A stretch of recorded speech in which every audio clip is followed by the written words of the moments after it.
దేవాది దేవుని పరిశుద్ధమైన నామానికి ప్రభు పిల్లలైన మీ అందరికీ ప్రభు పేరిట వందనాలు తెలియపరుస్తూ ఉన్నాం. ఈ రాత్రి వేళ మిమ్మల్ని అందరినీ ఈ స్థలంలో ఈ విధంగా కలుసుకోవటానికి నన్ను ఆహ్వానించినటువంటి దైవజనులు ఫిలిప్ గారికి ప్రభు పేరిట వందనాలు, వారి కుటుంబానికి వందనాలు. ప్రియులారా, దేవుని వాక్యాన్ని వినబడేటటువంటి చక్కని సమయంలో ప్రతి ఒక్కరం కూడా దేవుని మాటలు మనం వినటానికి స్థలంలో కూడి ఉన్నాం. దయచేసి జాగ్రత్తగా వినండి.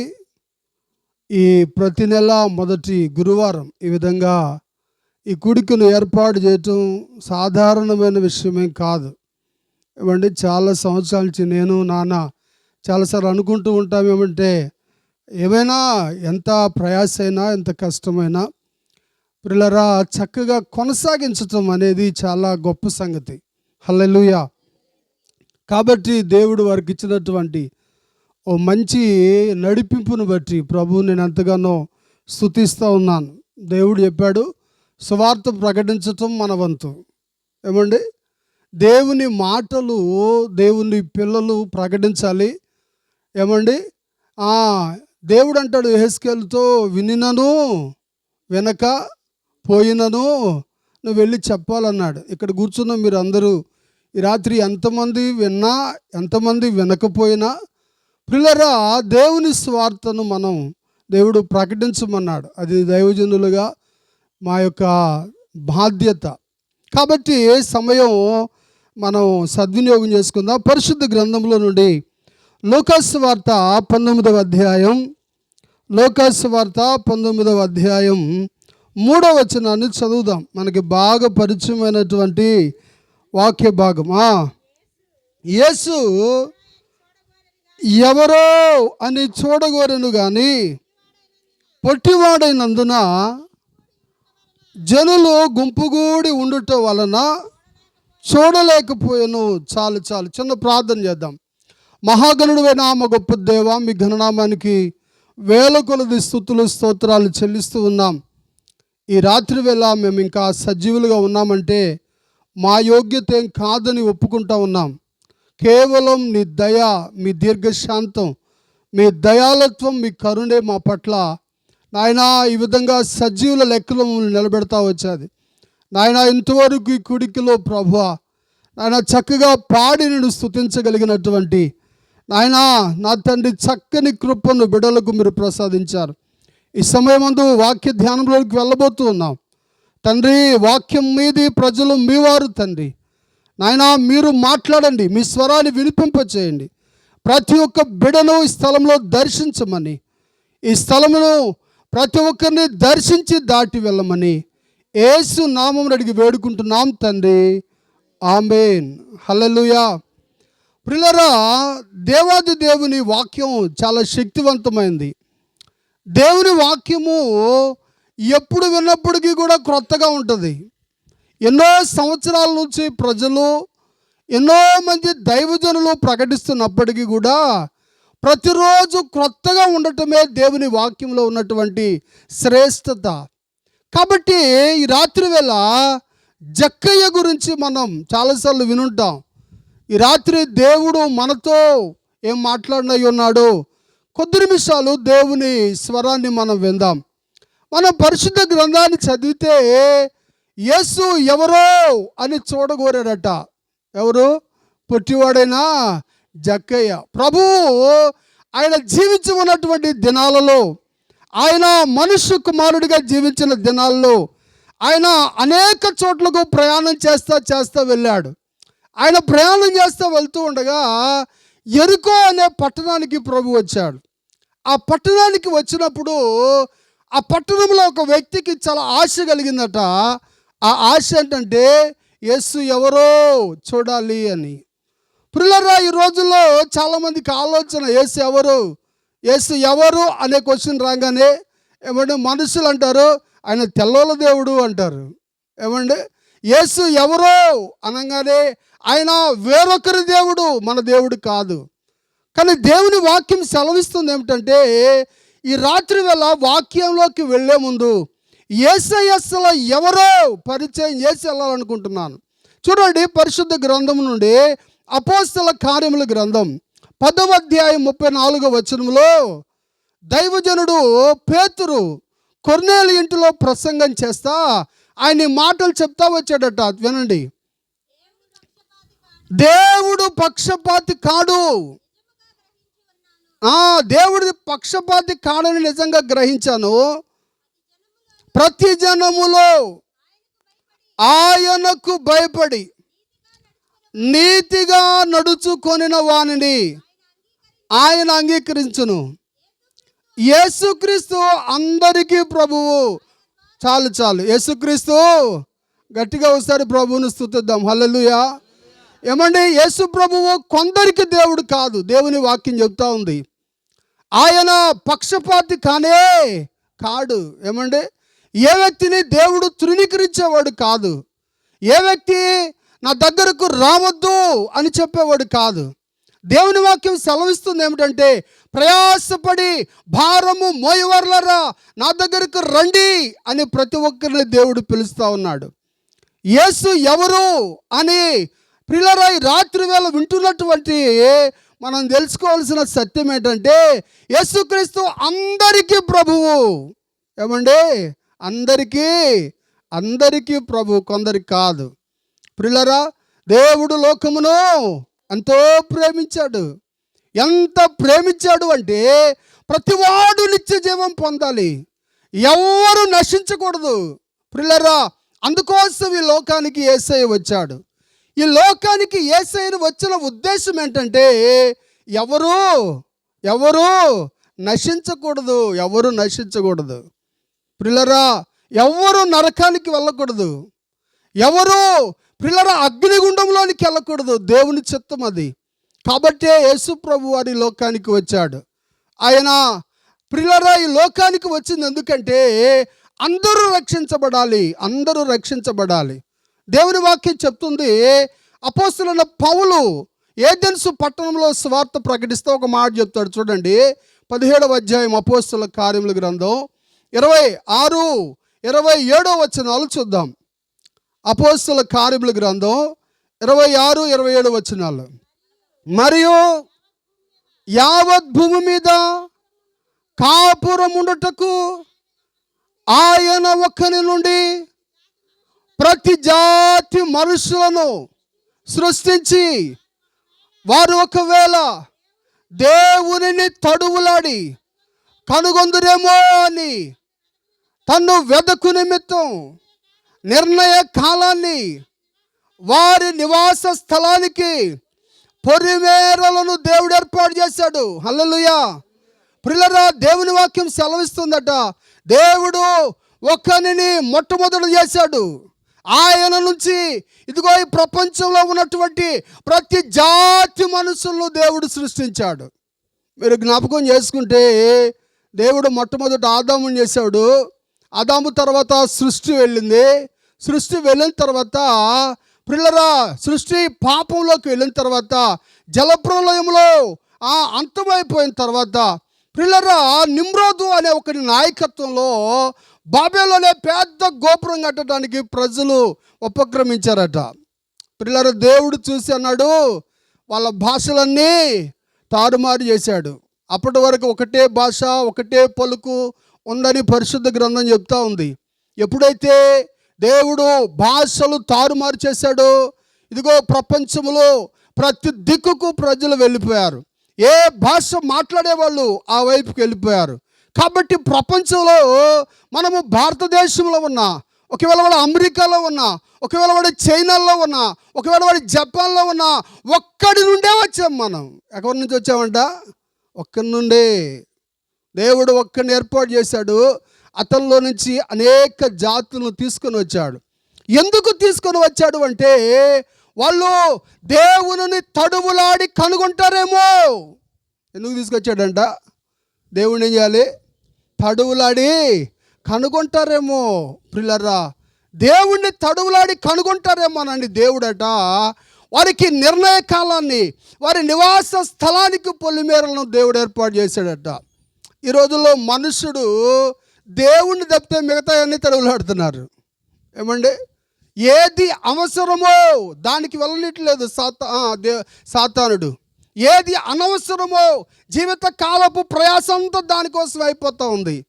ప్రియులారా, మీరు ఆ చరిత్ర చదివితే ద గ్రేట్ అలెగ్జాండర్ చక్రవర్తి ఉన్నాడు. ఏమండి, ద గ్రేట్ అలెగ్జాండర్ చక్రవర్తి ప్రపంచం మొత్తాన్ని జయించాడు. ఆయన ఎన్ని సంవత్సరాల వయసులో అంటే దాదాపు 32 సంవత్సరాల వయసు వచ్చేటప్పటికి ప్రపంచమంతా జయించాడు ఆయన. ప్రపంచంలో చాలామంది బలవంతులైనటువంటి రాజులను జయించాడు. జయించిన తర్వాత ఏమండి, ఒక చిన్న అనారోగ్యం వచ్చింది. అప్పట్లో మలేరియా జ్వరము లేదా టైఫాయిడ్ అలాంటి జ్వరం వచ్చింది ఆయనకి. ఏమండి, జ్వరం వచ్చింది కాబట్టి మంచం మీదకి పడక మీదకి వెళ్ళిపోయాడు.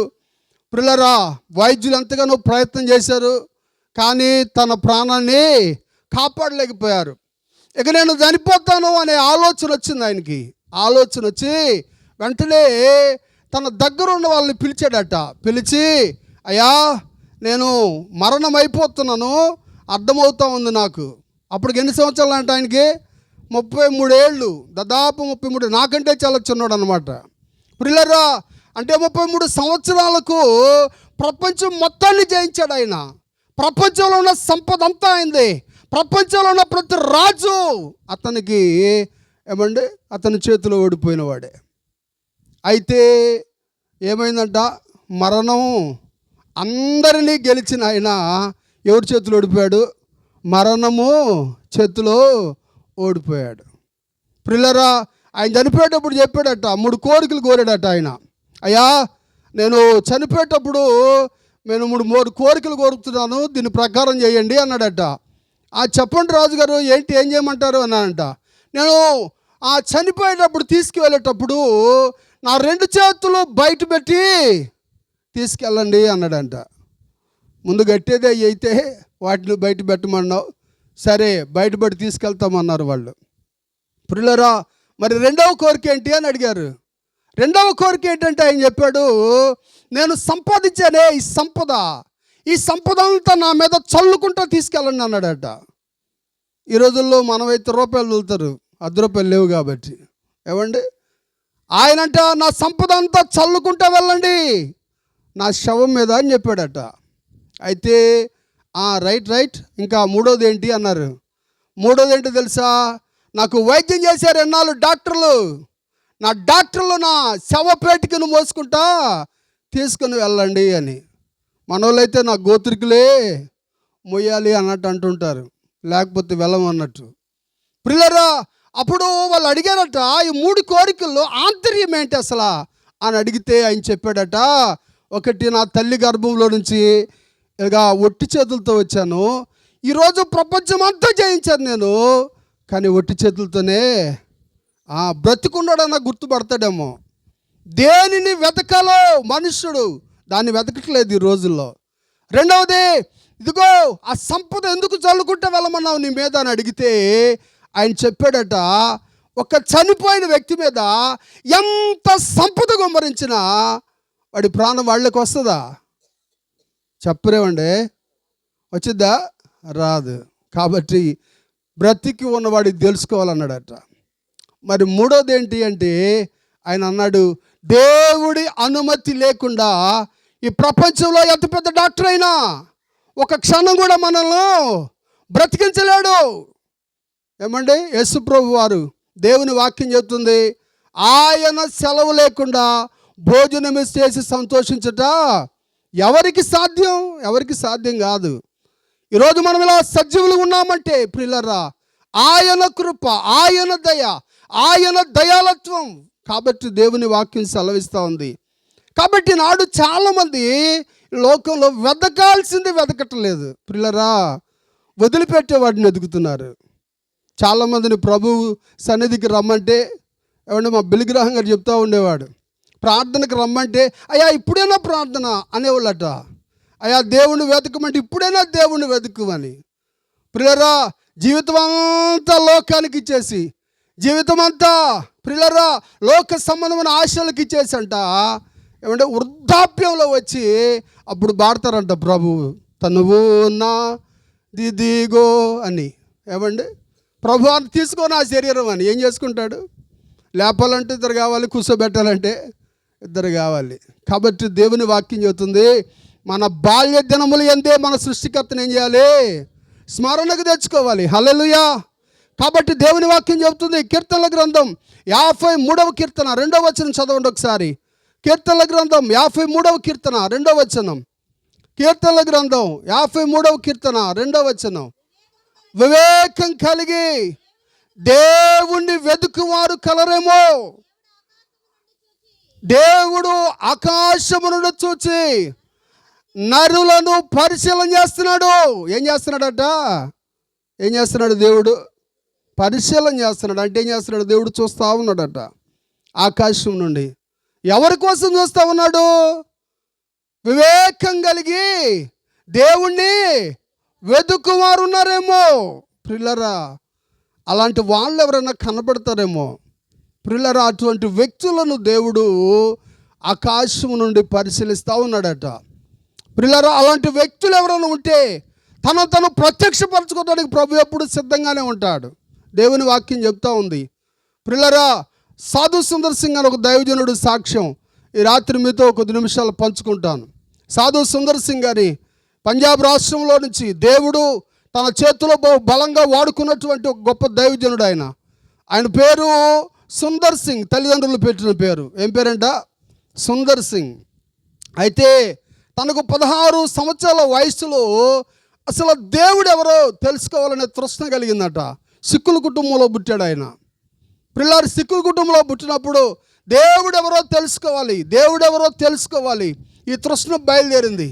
కాబట్టి రాత్రి వేళ తన గదిలోకి వెళ్ళి పిల్లరా కూర్చొని, అయ్యా ఈ దేవుడు ఎవరో నాతో మాట్లాడు, నాతో మాట్లాడు, నాతో మాట్లాడు అని అడగటం ప్రారంభించాడట.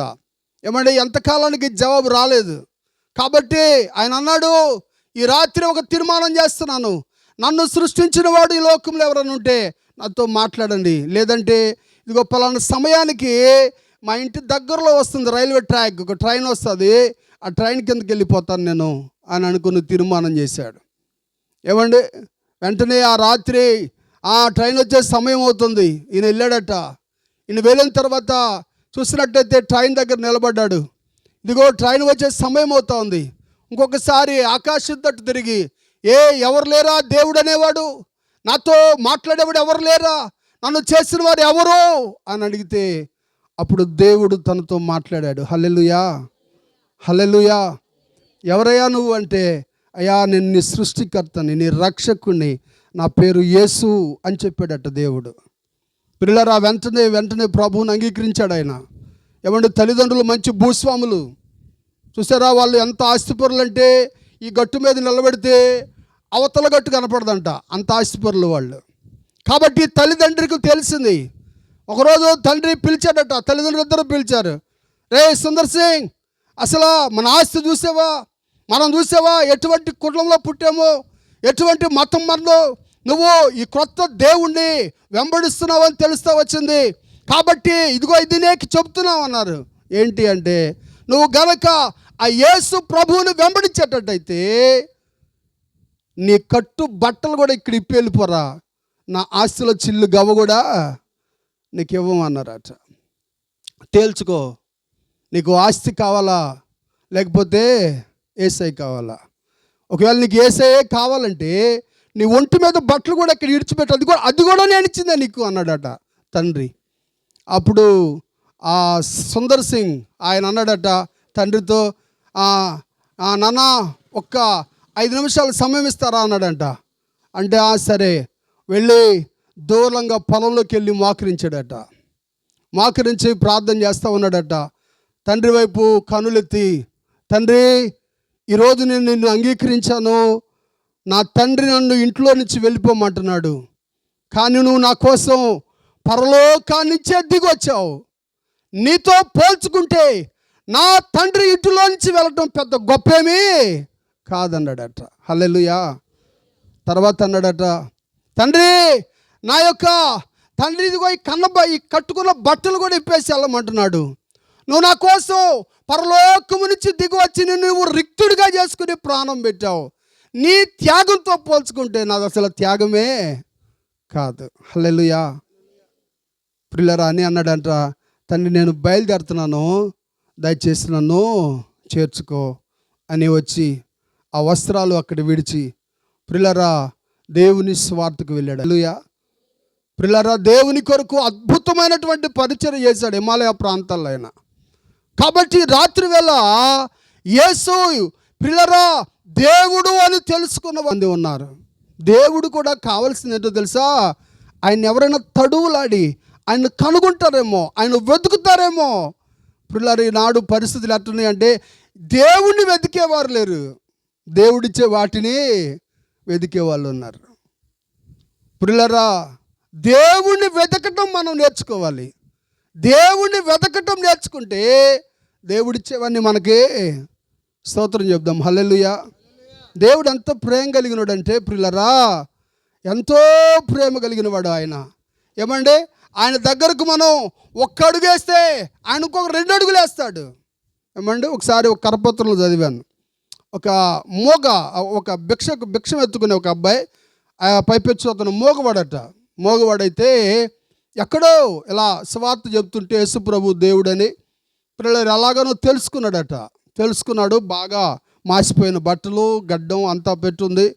పిల్లరా చర్చికి వెళ్దామని బయలుదేరాడట.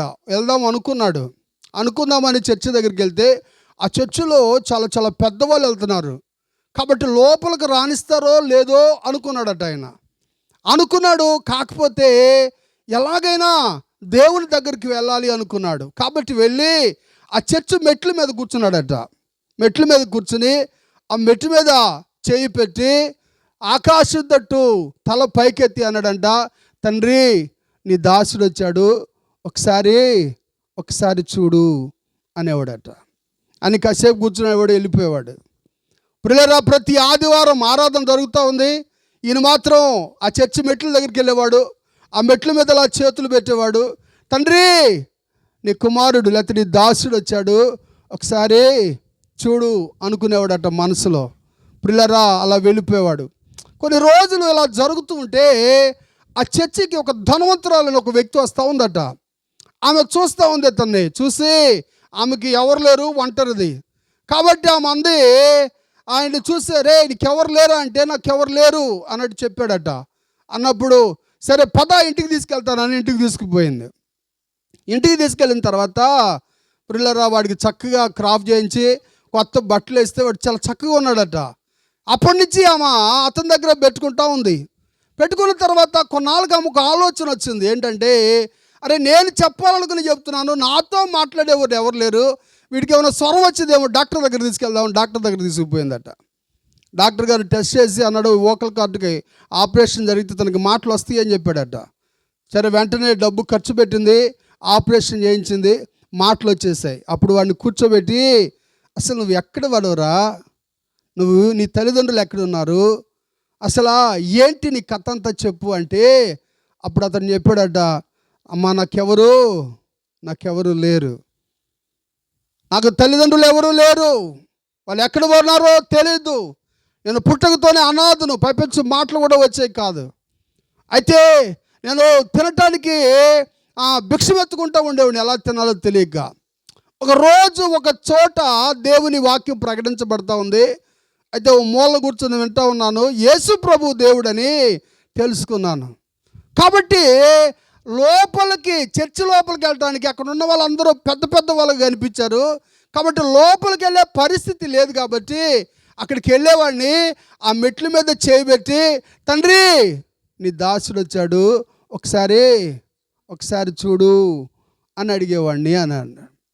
అయితే కొన్నాళ్ళ తర్వాత నువ్వు వచ్చావు కదా, నువ్వు నన్ను తీసుకొచ్చావు, నువ్వు అనుకున్నావు ఆ గడ్డంతో లేకపోతే ఆ మాసిన బట్టలతో అడుక్కుంటూ ఉన్నటువంటి నాకు తీసుకొచ్చి మంచి గౌరవం ఇచ్చావని.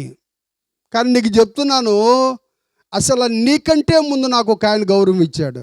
హల్లెలూయా. ఎప్పుడైతే నేను తండ్రి ఒకసారి నన్ను చూడు అని నేను చెప్పానో ఆ రోజు ఆకాశమునున్న దేవుడు తన కుమారుడిగా ముందుగా నన్ను చేర్చుకున్నాడు. ఆయన నిన్ను పంపించాడు, అప్పుడు నేను నీ బిడ్డనయ్యాను అన్నాడట. హల్లెలూయా. ప్రియులారా, తర్వాత ఆమె చక్కగా పెంచుకుంది, యావదాస్తి అతనికి రాసింది. అతను ఆ చెవిటి మోగ వాళ్ళకి మధ్య పరిచర్య చేసి ఎంతో పరిచర్య చేశాడంట తర్వాత దినాల్లో. కాబట్టి రాత్రి వేళ కూడా మనం దేవుని వాక్యాన్ని వింటున్నటువంటి నువ్వు నేను కూడా దేవుణ్ణి వెతకాలి, అది గుర్తుపెట్టుకోవాలి. ప్రియులారా, దినాలు చెడ్డవే, సమయాన్ని పోనీయొద్దు, సద్వినియోగం చేసుకోవాలి. లోకంలో మనుషులందరూ కూడా ప్రియులారా దేవుణ్ణి వెతకటం లేదు. అసలు వివేకం అనేది మనుషుల్లో ఉండటం లేదు. కాబట్టి దేవుడు ఎంత ప్రేమ కలిగిన వాడంటే మనం పడి ఉన్న చోటికి ఆయన వస్తాడు. హల్లెలూయా. ఏమండి, ఆయన వైపు ఒక్క అడుగేస్తే, తండ్రి అని నీ ఒక్క మాట చెప్తే, ఏమంటే నువ్వు పడి ఉన్న చోటికి వచ్చే దేవుడు ఆయన. కాబట్టి అలాంటి గొప్ప దేవుడు యేసయ్య. ఆయన అందరికీ ప్రభు. ఏమండి, నా దగ్గరకు వచ్చేవారు నేను ఎంత మాత్రం త్రోసివేయనని చెప్పాడట ఆయన. ప్రియులారా, ఎవరైనా ఏ స్థలంలోనైనా అయ్యా నువ్వు దేవుడు వట్ట కదా, నువ్వు నన్ను దర్శించు అని ప్రార్థన చేస్తే చాలు. ఏమండి, ఆయన దర్శించే దేవుడు. దేవుని వాక్యం సెలవిస్తుంది, ఆయన మనలో ఎవరికి దూరంగా ఉండేవాడు కాదు. హల్లెలూయా, హల్లెలూయా. ప్రియులారా, దైవజనుడైన మోషే చెప్తాడు, మనం మొర్ర పెట్టినప్పుడల్లా మనకు సమీపంగా ఉండే ఈ దేవుడు ఏ జనమునుకున్నాడు అంటాడు. ఏమండి, ఆయన సన్నిధిలో ప్రార్థన ఈనాడు చేయలేకే చాలామంది ప్రభు మేలు పొందట్లేదు. కాబట్టి జక్కయ్య యేసు ఎవరో తెలుసా? ఆయన వైపు అలా చూస్తే చాలు, ఆయన వైపు తిరిగితే చాలు, ఆయన సన్నిధిలో మోకరిస్తే చాలు, ఆయన వైపు చేతులెత్తితే చాలు. ప్రియులారా, ఆయన తన పిల్లలను దర్శించేవాడు ఆయన. ప్రియులారా, ఇప్పుడు జక్కయ్య చాలా ఆశతో పరిగెత్తుకొచ్చాడు, ప్రభువుని చూశాడు. ప్రభు అన్నాడు, జక్కయ్య త్వరగా దిగు, నేను నీ ఇంటికి రావాలని చెప్పాడు. ప్రభు వెంటనే సంతోషంతో ఇంట్లోకి వెళ్ళి చేర్చుకున్నాడు. ఎప్పుడైతే జక్కయ్య ఇంటిలోకి యేసు ప్రభు వెళ్ళాడో జక్కయ్యలోకి చక్కని మార్పు వచ్చిందట. చూడండి, పరిశుద్ధ గ్రంథంలో 19వ అధ్యాయం 8వ వచనం.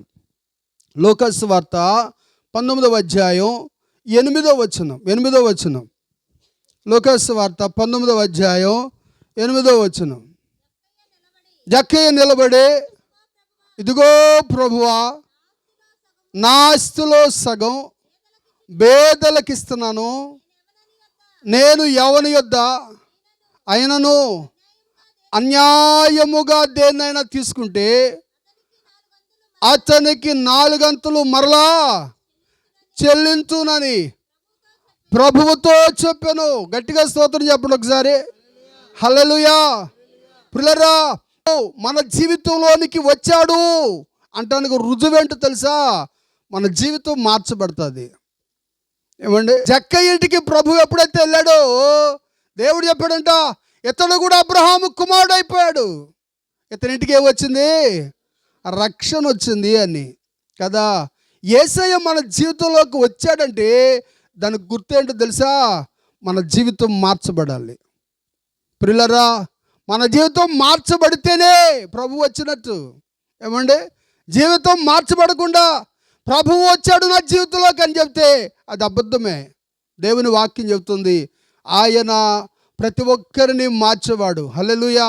యాకోబును ఇశ్రాయేలుగా, అబ్రాహామును అబ్రహాముగా, సౌలును పౌలుగా మార్చాడు దేవుడు. ప్రియులారా, అందుకే రక్షణలో మొదటి మెట్టే మారు మనసు. రక్షణలో మొదటి మెట్టే మారు మనసు పొందాలి. పాత జీవితాన్ని విడిచిపెట్టాలి. ప్రియులారా, ప్రభువును తెలుసుకున్న తర్వాత విశ్వాస జీవితంలో ఏమి రావాలంట? మార్పు రావాలి. ఏమండి, ఒక పాట రాసిన, మార్పు లేని మానవుండా తీర్పు దినం దాగలేవు. మార్పు లేకపోతే రేపొద్దున తీర్పు దినానా దాగలేము. ఏమండి, ఎలాంటి మార్పు రావాలి పాస్టర్ గారు అంటారేమో. చూడండి, పేతురు రాసిన మొదటి పత్రిక 2వ అధ్యాయం 11వ వచనం 12వ వచనం చదవండి.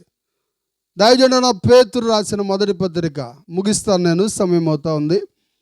పేతురు రాసినటువంటి మొదటి పత్రిక 2వ అధ్యాయం 11, 12 వచనాలు. ప్రియులారా, 2 పేతురుకి వెళ్ళినట్టున్నారేమో. ప్రియులారా, మీరు పరదేశులు, యాత్రికులు కనుక ఆత్మకు విరోధంగా పోరాడు శరీరాశలను విసర్జించాలి. అన్యజనులు మిమ్ములను ఏ విషయములో దుర్మార్గులని దూషింతురో ఆ విషయములో వారు మీ సత్క్రియలను చూడాలి. వాటిని బట్టి దర్శన దినాన దేవుణ్ణి మహిమపరచాలి. స్తోత్రం, హల్లెలూయా. ఏంటంట మార్పు ఏంటో తెలుసా ప్రియులారా?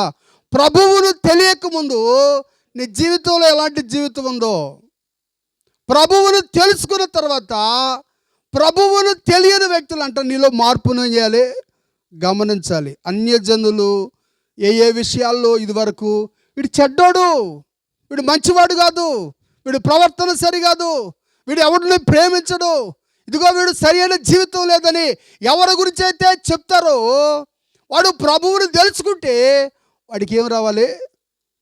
ఇదిగో నిజంగా యేసు ప్రభు వీడిని ఎంత మార్చాడు అనేటటువంటి మహిమ రావాలి. అలాంటి సత్క్రియలు మన జీవితాల్లో ఉండాలి.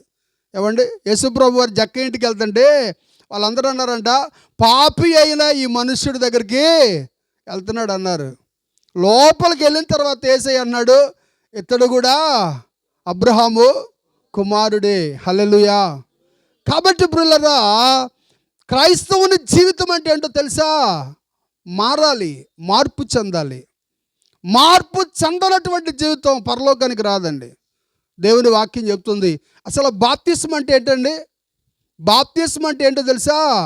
పాతి పెట్టబడటం, తిరిగి లేవటం. ఈ రెండు జరగాలి.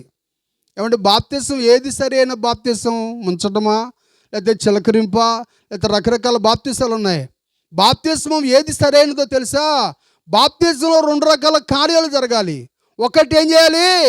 పాతి పెట్టబడాలి. రెండోది ఏం చేయాలి? లేపబడాలి. ఏమంటే పాతి పెట్టబడటం అంటే పాత జీవితం అంతా పాతి పెట్టబడాలి. ఇక క్రీస్తులో క్రొత్త వ్యక్తిగా ఏం చేయాలి? బ్రతకాలి. హల్లెలూయా, హల్లెలూయా. ప్రియులారా, మన జీవితాల్లో ఆ మార్పు వస్తేనే మనం నిజమైన దేవుని పిల్లలం.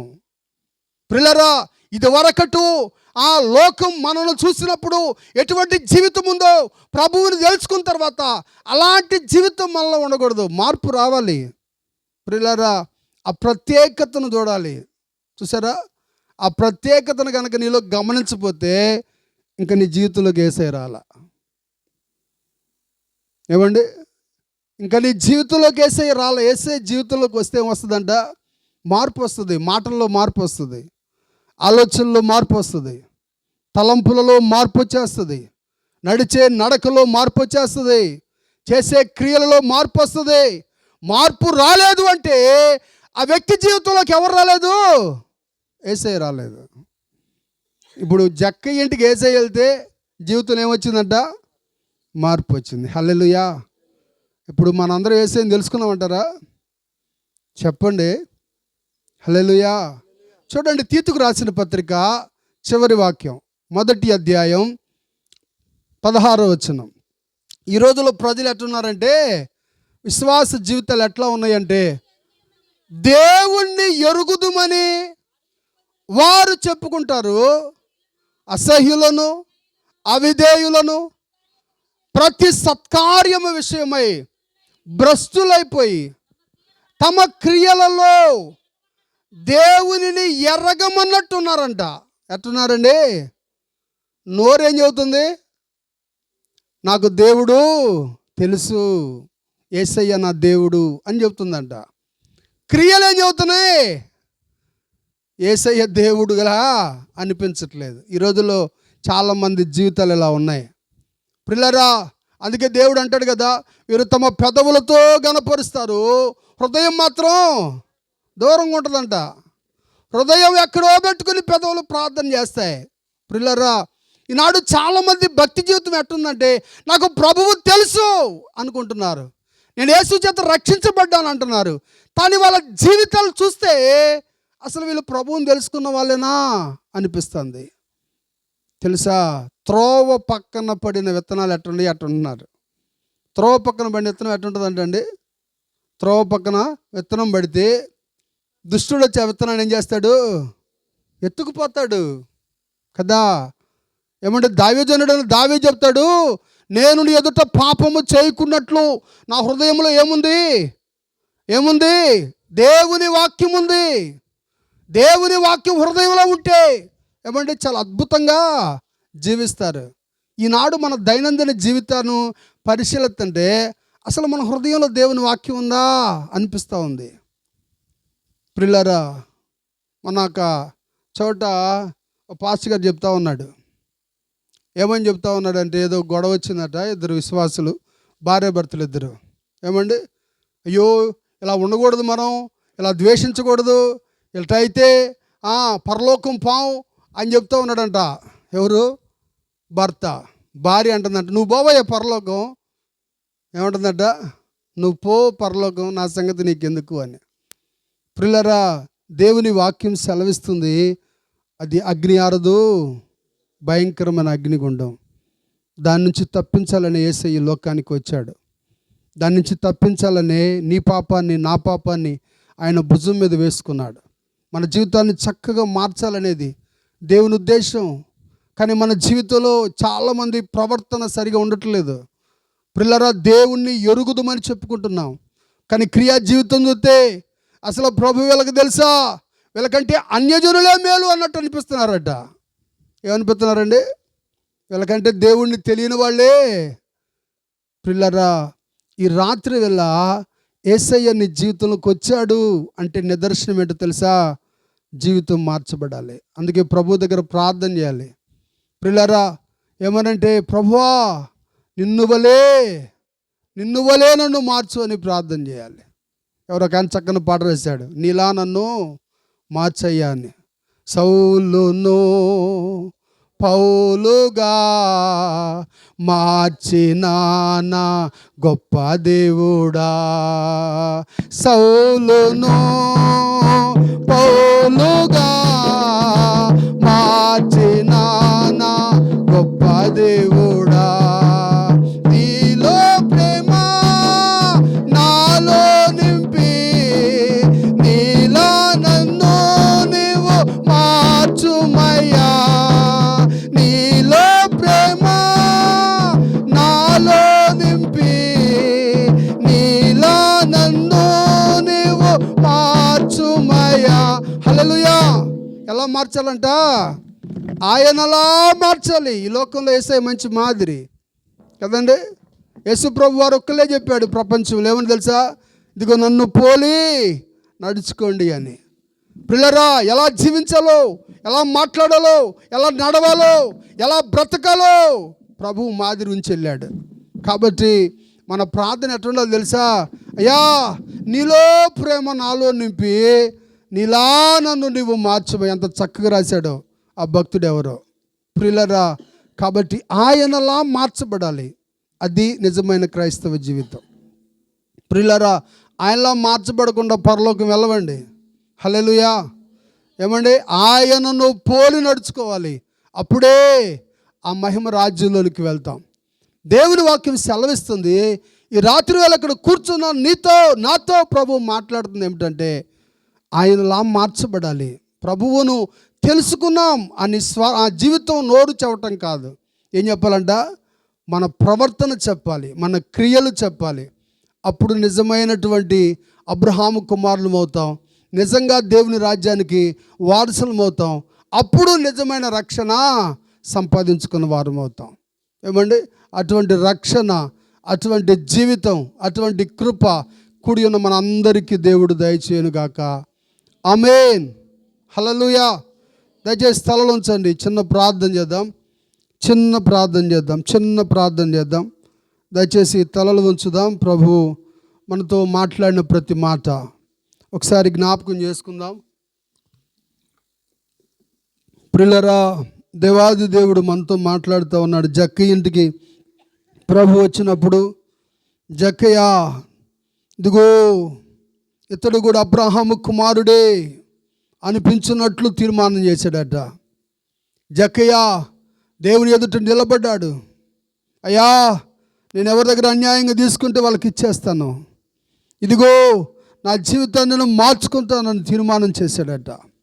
ఈ రాత్రి వేళ ప్రభువును నీవు నావు తెలుసుకున్నాము అంటే మన జీవితం యేసయ్యలాగా మార్చబడాలి. ప్రార్థన చేద్దాం. తండ్రి, నీలా నన్ను మార్చయ్యా, నీ వాక్యాన్ని నా హృదయంలో ఉంచు. ప్రియులారా, దైవజనుడు యేసేపు అన్నాడు, ఇంత ఘోరమైన దుష్కార్యం నేను ఎలా చేస్తాను అని. ప్రియులారా, హృదయంలో దేవుని వాక్యం ఉంచు నాయనా. నేను ఎదుట పాపము చేయకుండా ఉండాలి, నేను ఎదుట విరోధంగా ప్రవర్తించకుండా ఉండాలి. దయచేసి మీరు నన్ను దర్శించండి అని ప్రార్థన చేద్దాం. దయచేసి మీ అందరి కోసం ఒకసారి ప్రార్థన చేస్తాను, నాతో కలిసి ఏకీభవించండి. మహాగణుడా, మహోన్నతుడా, మీకు వందనాలు చెల్లిస్తూ ఉన్నాం. ఈ రాత్రి వేళ మీరు మాతో మాట్లాడిన ప్రతి మాటను బట్టి మీకు వందనాలు. మీరెవరో దేవా నా తండ్రి నాయన తెలుసుకోవాలని మీరు నాయనా నా తండ్రి ఎవరైతే ఆశపడతారో వారి జీవితాల్లోనికి మీరు ఆయన వచ్చేటటువంటి గొప్ప దేవుడు నా తండ్రి. నాయనా మీకు వందనాలు. నీ సన్నిధిని మీరు నాయనా మీరు మాకు ఇస్తా వచ్చారు ప్రభువా. ఆనాడు జక్కయ్యను నువ్వు ఎప్పుడైతే చూడాలనుకున్నాడో, జక్కయ్య త్వరగా దిగు, త్వరగా దిగు అని తండ్రి మీరు జక్కయ్యను ప్రభువా నా తండ్రి నాయన పిలిచారు. ఎప్పుడైతే జక్కయ్య ఇంట్లోనికి ప్రవేశించారో జక్కయ్యలో అద్భుతమైన మార్పు వస్తూ వచ్చింది. తీర్మానం చేశాడు, ఇదిగో ఇంటికి రక్షణ వచ్చింది అని మీరు ఆయన తెలియపరిచారు. ఇక్కడున్న ప్రతి ఒక్కరిని నన్ను మమ్మల్ని జ్ఞాపకం చేసుకోండి తండ్రి. మమ్మల్ని కూడా నీ పోలికలు మార్చు నాయనా, నీ రూపంలో మమ్మల్ని మార్చు ప్రభువా. దేవా, నిన్ను పోలిన జీవితం జీవించడానికి సహాయం చేయండి. ఇదివరకటి మా జీవితానికి ఎప్పుడు మా జీవితానికి ఇదివరకు ఏ విషయంలో మేము దుర్మార్గులమని పిలువబడ్డామో, ఇదివరకు ఏ విషయంలో మేము చెడ్డవారమని పిలువబడ్డామో ప్రభువా, మరలా నా తండ్రి మేము మాలో ఉన్నటువంటి మార్పును మనుషుడు చూడాలి. నా తండ్రి మీరు చూడాలి. అలాంటి కృపను దయచేయండి. వాక్యాన్ని ప్రతి బిడ్డ హృదయంలో ఉంచండి తండ్రి. నాయనా మీరు మాట్లాడే దేవుడు తండ్రి. ఈరోజు మీరు మాట్లాడుతూ వస్తూ ఉన్నారు. అయ్యో అగ్ని ఆరదు, పురుగు చావదు అంటున్నారు. అలాంటి అగ్నిగుండములకు మేము ఎవ్వరూ వెళ్ళకూడదనే మీరు పరలోకాన్ని విడిచారు తండ్రి. మీరు మిమ్మల్ని మీరు రిక్తునిగా చేసుకున్నారు, ఆకారమును మనుషుడిగా కనిపించారు. దేవా తండ్రి, మా ప్రతి దోషాన్ని బట్టి నలగొట్టబడ్డాడు, గాయపరచబడ్డాడు, ఆకాశానికి భూమికి మధ్య వేలాడారు తండ్రి. మీరు కార్చినటువంటి విలువైన రక్తాన్ని బట్టి మీరు మమ్మల్ని రక్షించాలని నీ ఉద్దేశం అవుతా ఉంది. నీ సంకల్పం చొప్పున మేమందరం కూడా మార్చబడినట్లు మీరు సహాయం చేయండి. పరిశుద్ధ జీవితాలు దయచేయండి. నేను పరిశుద్ధునై ఉన్నాను, మీరు కూడా సమస్త ప్రవర్తన యందు పరిశుద్ధులై ఉండమని మీరు చెప్పారు. దేవాన తండ్రి నాయన, అటువంటి పరిశుద్ధ జీవితాన్ని మీరు ఇక్కడున్న మా అందరికీ ప్రసాదించండి, సహాయం చేయండి ప్రభువా. నీ వాక్యాన్ని మా హృదయంలో ఫలింపజేయండి, నీరు కట్టిన తోట వలె ఫలింప చేయండి. దేవా మీకు వందనాలు. నీ చిత్తానుసారమైన జీవితాన్ని దయచేయండి. మరి ముఖ్యంగా పరిచర్యను దేవా మీ దాసుని మీరు జ్ఞాపకం చేసుకోండి. ఆయన ఫిలిప్ గారిని మీరు దర్శించండి. నీ యందు పడిన ప్రయాస ఇప్పుడు వ్యర్థం కాదు తండ్రి. దేవాన తండ్రి నాయన, ఈ స్థలంలో నీ దాసుడు ప్రయాసపడుతూ ఉన్నాడు తండ్రి. ప్రయాసకు తగినట్టుగా నీ ఆత్మలను ఆయన రక్షించబడటానికి మీ సహాయం దయచేయండి. దేవా ఈ స్థలంలో ప్రతి నెల ఎలాగూ స్వార్థ ప్రకటించబడతా ఉంది అయ్యా తండ్రి నాయన. అనేక మంది హృదయాల్లో ఈ మాటలు నాయన తండ్రి ప్రకటించబడుతున్నప్పుడు దేవా ఫలింపజేయండి, అనేక మందిని ఆకర్షించండి తండ్రి, సహాయం చేయండి. మా చావలి గ్రామం కోసం దేవా నీ దాసులుగా మేము ప్రార్థన చేస్తూ ఉన్నాం నాయన. మరి ముఖ్యంగా ఈ రాత్రి వెళ్ళి కొత్తపాలెం ప్రాంతం కోసం ప్రార్థన చేస్తూ ఉన్నాం. ప్రతి ఒక్క బిడను, ప్రతి ఒక్క కుటుంబాన్ని చిన్నలను, పెద్దలను, వృద్ధులను ప్రతి ఒక్కరిని మీరు దర్శించండి నాయన. అయినా నా తండ్రి, నువ్వు రక్షకుడిగా అంగీకరించే కృపను దయచేయండి. బలమైన నీ గొప్ప కార్యాలు ఈ స్థలంలో మీరు జరిగించండి. మీరే తోడుగుండండి. ఇక్కడ వాక్యమైనటువంటి రాత్రి వేళ ప్రతి ఒక్కరి హృదయంలో నీ మాటలు ఫలింపు చేయండి. నీలా బ్రతకటానికి కృపను దయచేయండి. తోడుండి మహిమ పొందమని, మీరు పరిచర్యలో ప్రతి ఒక్క అవసరత మీరు తీర్చండి దేవా. తండ్రి నీకు వందనాలు. ప్రయాసను మీరు జ్ఞాపకం చేసుకోనండి నాయన. ప్రయాసపడినది మేం కాదు, మాకు తోడయ్యున్న నీ కృపే. అందుకే నీకు కృతజ్ఞతాస్తుతులు చెల్లిస్తున్నా. సహాయం చేయండి. బలమైనటువంటి నీ ఆత్మతో నడిపించండి. అలాగే దావీదుని కూడా మీరు జ్ఞాపకం చేసుకోండి. నీ బిడ్డను కూడా మీ బలమైన ఆత్మతో మీరు నింపండి, నడిపించండి. బిడ్డల కుటుంబాన్ని మీరు దర్శించండి. ఈ స్థలంలో ఈ రాత్రిలో ఎవరైతే ఆయన నాతో ఏకీభవించారో ప్రార్థనలు నాయన, ప్రతి ఒక్కరి కొరకై ప్రార్థన చేస్తున్నాను. ప్రతి ఒక్కరిని దర్శించమని ప్రార్థన చేస్తున్నాను. ప్రతి ఒక్కరి జీవితానికి మీరు రక్షకుడిగా నీ ప్రణాళికలో చేర్చుకోమని ప్రార్థన చేస్తున్నాను. మీరే తోడుగుండి మహిమ పొందండి. నిన్ను స్తుతిస్తూ గణపరుస్తూ మా ప్రార్థనకు ప్రతిఫలం దయచేసే గొప్ప దేవుడు అని ఆరాధిస్తూ యేసు నామం అడిగి వేడుకుంటున్నాం తండ్రి. ఆమేన్, ఆమేన్, ఆమేన్. అందరికీ వందనాలు. Praise the lord.